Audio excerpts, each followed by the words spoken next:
Този ритуал е много силен, защото не само изчиства, но и ще напълни всеки един от вас с положителна енергия.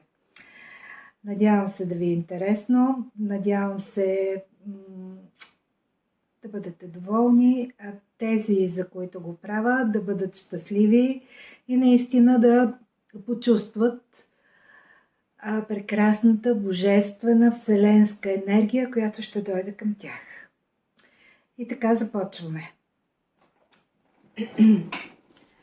Тук съм сложила богинята на земята.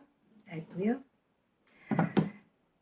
И сега в нея ще сложа 2 свещички, които предварително съм приготвила. И ще ги запаля, защото ни трябва божествена енергия. За този ритуал ни трябва божествена енергия. Тук са пред нея, искам да ви покажа, са камъните. Виждате ги сигурно. Камъните, ето ще го дигна това нещо. Всичките камъни, които символизират природата и Вселената, от която ние ще черпиме енергия. Така. Запалваме тук и започваме ритуала. Имената и датите ще ги казвам тихо, както и заклинанията, за да не може някой да ме копира. Така, запалваме огъня.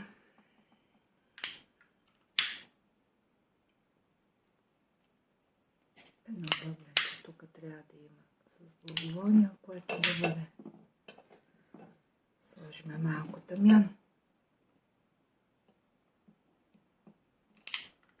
И така.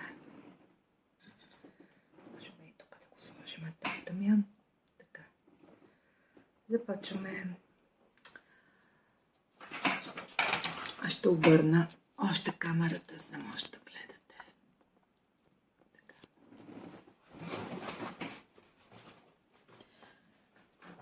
И сега ще вземем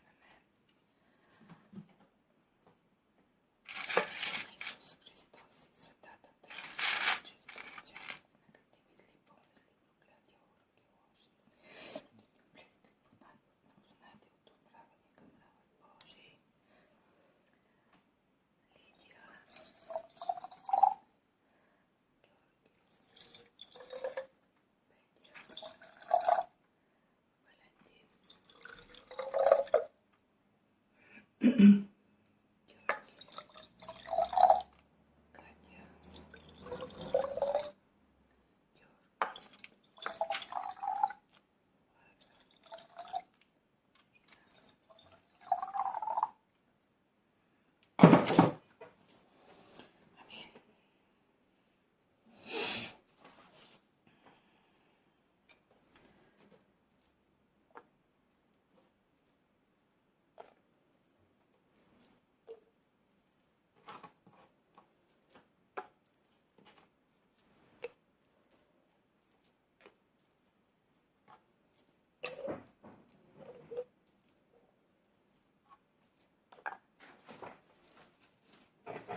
този свят